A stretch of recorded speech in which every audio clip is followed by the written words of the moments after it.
بسم الله الرحمن الرحیم. حمد و مصلی.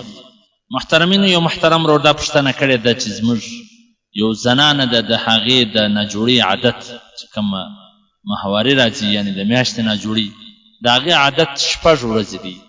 اوس دغه ناجوړي د خپل وخت اوښتې ده، 8مه 9مه ده چې دغه ناجوړي نه ده ختم شوې. آیا دا به لمونځ کوي او که به نه کوي؟ تعلیم الاسلام اداره ستاسو د دینی پوښتنو ځوابونکی مولوي عبدالرحمن سمین صاحب. محترمینو، دا به د 10 ورځو پر انتظار کوي.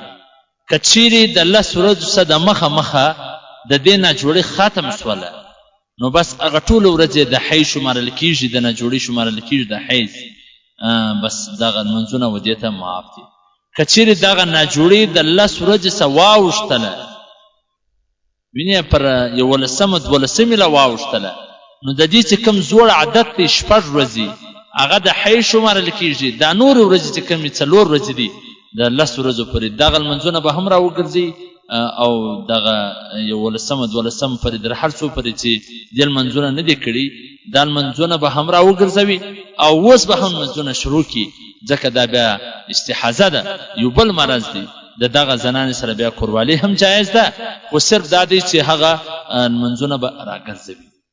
نو امید دی چې په پوسه وبې که چیرې خپل عادت ته څه واوښتله، نو د 10 ورځو پورې به انتظار ورته کوي. که چیرې د 10 ورځو څخه مخکې ناجوړي ختم شوله، نو د دې عادت بدل شو، دا ټولې ورځې بیا د حیض شمارل کېږي. که د 10مې ورځې واوښتله، نو بیا هغه زوړ عادت چې کوم دی هغه به حیض شمار سي. دا نورې ورځې چې کومې دي، دا 9مه 8مه 9مه 10مه 11مه د 10 پورې، دا ټول منځونه به بیا راوګرځوي، ځکه دا بیا یو بل مرض. په حواله سره د شامي جلد نمبر اول صفحه نمبر 285، فتاوای هندیه جلد نمبر اول صفحه نمبر 90. والسلام.